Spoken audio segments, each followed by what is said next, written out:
Good morning students. आप सभी का बीएससी सेकेंड ईयर की क्लास में हार्दिक स्वागत।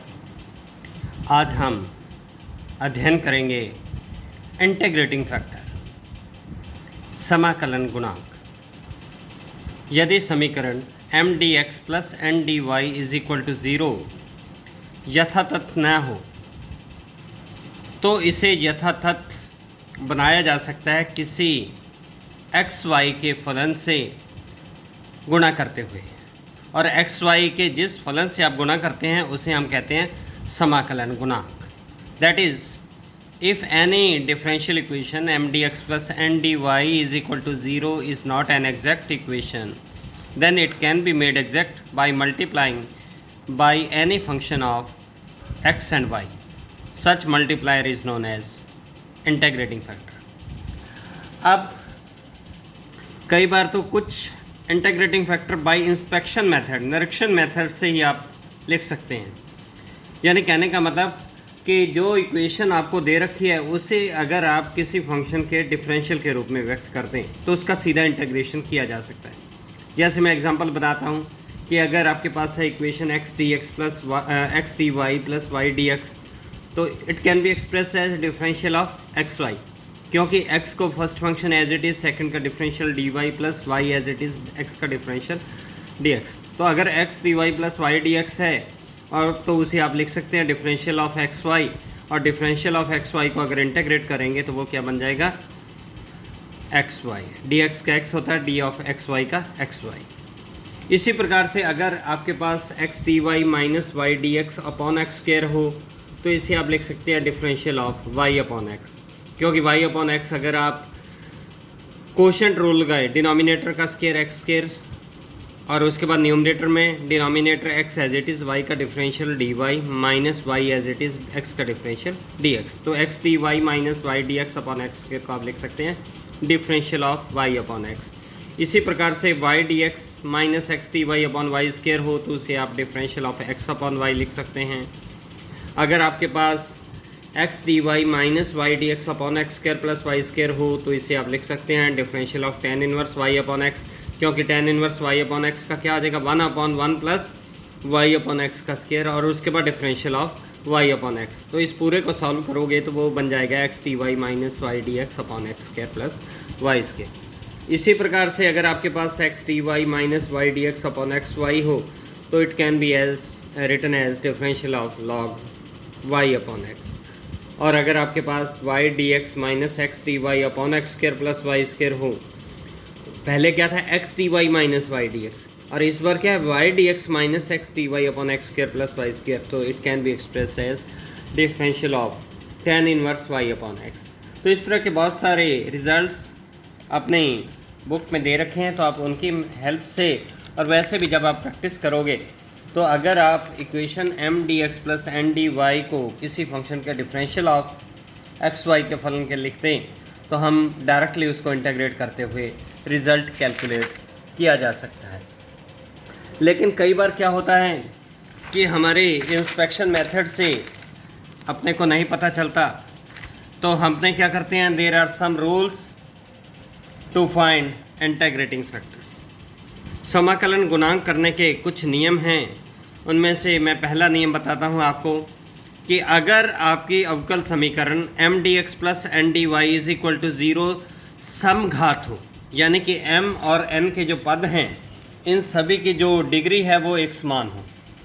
तो फिर वापस रिपीट कर रहा हूँ कि अगर differential equation M D x plus N D Y is equal to zero homogeneous हो और M x plus N y is not equal to zero, M x plus N y is not equal to zero हो, तो अपने लिखेंगे कि integrating factor is equal to one upon M x plus N y, और उसके बाद इस integrating factor से गिवन डिफरेंशियल इक्वेशन को मल्टीप्लाई कर देंगे, और उसके बाद एग्जैक्ट डिफरेंशियल इक्वेशन को सॉल्व करने का जो मेथड था उससे अपने सॉल्व करते हैं। लेकिन अगर M x plus N Y is equal to zero, पहली कंडीशन हमारी वही है कि इक्वेशन क्या होनी चाहिए, होमोजीनियस होनी चाहिए। तो अब सेकंड पार्ट इसका कि अगर M x plus N Y is equal to zero हो तो यहाँ से m बटा n का वैल्यू क्या की जा सकती है, वो क्या आ जाएगी, माइनस वाई अपॉन एक्स। उसके बाद जो इक्वेशन थी M D x plus N D Y is equal to zero, पूरी इक्वेशन को एन से डिवाइड करते हैं तो M upon N d x plus d Y is equal to zero. तो ये क्या बनेगा, minus y upon x D x plus d Y is equal to zero. और इसको अगर आप इंटीग्रेट करेंगे वेरिएबल्स को सेपरेट करते हुए तो आपके पास आ जाएगा log X is equal to log Y plus log C. तो X is equal to C Y.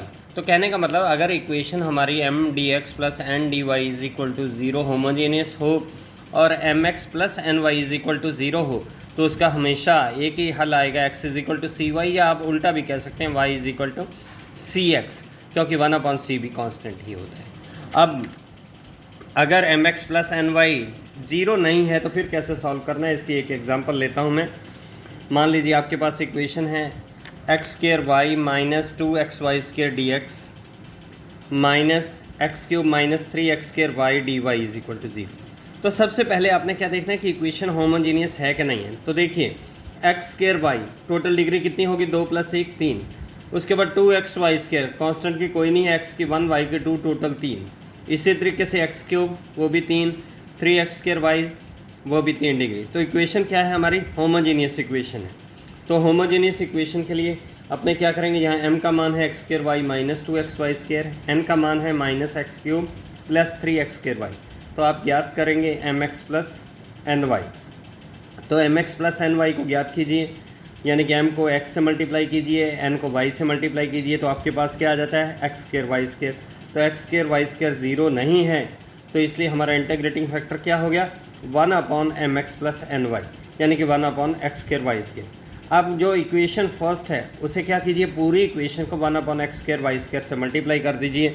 तो जब आप मल्टीप्लाई करेंगे तो इक्वेशन क्या बन जाएगी आपके पास, X square Y upon X square Y square, तो वो बन गया 1/y minus 2xy square upon X square Y square, तो 2/x into D x plus इसी प्रकार से 3/y minus x upon y square d Y is equal to zero. अब ये जो नई इक्वेशन बनी है इससे पहले मैं आल्दो ये हमेशा एग्जैक्ट होगी जब आपका इंटीग्रेटिंग फैक्टर सही है, लेकिन मैं फिर भी इसे चेक करता हूँ कि ये इक्वेशन एग्जैक्ट है या नहीं है। तो उसके लिए अपने एग्जैक्टनेस चेक करने का मैंने तरीका क्या बताया था कि partial differentiation of m with respect to y, m को आया था जो dx कोएफिशिएंट, जो नए वाला m आया है। इसी प्रकार से partial differentiation of n with respect to y ज्ञात करेंगे। तो जब आप ये चीज़ ज्ञात करते हैं तो del m by del y की वैल्यू भी कितनी आ रही है, -1/y square which is also equal to del n by del x। तो इसलिए अपने कह सकते हैं कि जो नई इक्वेशन बनी थी इंटीग्रेटिंग फैक्टर से मल्टीप्लाई करने पर वो इक्वेशन क्या होगी मेरी, एग्जैक्ट डिफरेंशियल इक्वेशन। तो आप यहाँ पर एग्जैक्ट को सॉल्व करने का तरीका मैंने बताया था, क्या करना है, पहले integration of m with respect to x keeping y constant. तो क्या आ गया, integration of 1/y minus 2/x dx, y को कांस्टेंट रखना है तो वो बाहर चला गया, dx का इंटीग्रेशन x, तो x/y माइनस 2 log x। अब ये जो इंटीग्रेशन ऑफ m dx आया था इसे पार्शियली डिफरेंशिएट कीजिए y के सापेक्ष। तो y के सापेक्ष डिफरेंशिएट करेंगे तो ये क्या आ गया, minus x/y square log x का शून्य। अब ये जो नई वैल्यू आई है इसे n में से सब्ट्रैक्ट करते हुए दोबारा से इंटीग्रेट कर दीजिए विद रिस्पेक्ट टू x, तो n minus del by del y of integration of m dx। तो इसे जब आप सॉल्व करते हैं तो क्या आता है, minus x/y square plus x/y square आपका कैंसिल हो जाता है, तो ये बन गया 3 log y। अब जो integration of m dx equation 3 और उसके बाद ये जो सेकंड इंटीग्रेशन निकाला था 4, दोनों को सम करते हुए इक्वल टू c कर दीजिए। तो आपके पास रिज़ल्ट आ जाता है x/y माइनस 2 log x plus 3 log y is equal to c। तो x/y as it is minus 2 log x को क्या लिख सकते हैं, log x की पावर -2 प्लस 3 log y को log y क्यूब। तो ये total log m plus log n क्या होता है, log m इंटू n, या log m minus log n होता है log m/n। तो ये बन गया x/y plus log y cube upon x square is equal to constant of integration. तो इस प्रकार से अगर हमारी equation M D x plus N D y is equal to zero exact हो, एग्जैक्ट नहीं है लेकिन होमोजीनियस है m और n के पद, तो आप उसका इंटीग्रेटिंग फैक्टर निकालते हुए उसको हल ज्ञात किया जा सकता है। ये ज़रूरी नहीं है इस मेथड से, पहले भी मैंने कहा था कि homogeneous equation d y by d x is equal to अगर f/y/x की फॉर्म में है तो आप उस तरीके से भी सॉल्व कर सकते हैं। तो चाहे उससे कीजिए चाहे इंटीग्रेटिंग फैक्टर निकालते हुए एग्जैक्टनेस से कीजिए, आपके दोनों ही मेथड सही हैं। तो धन्यवाद। कल इससे आगे हम दूसरे मेथड्स स्टडी करेंगे के इंटीग्रेटिंग फैक्टर के और क्या क्या कंडीशंस हैं। धन्यवाद।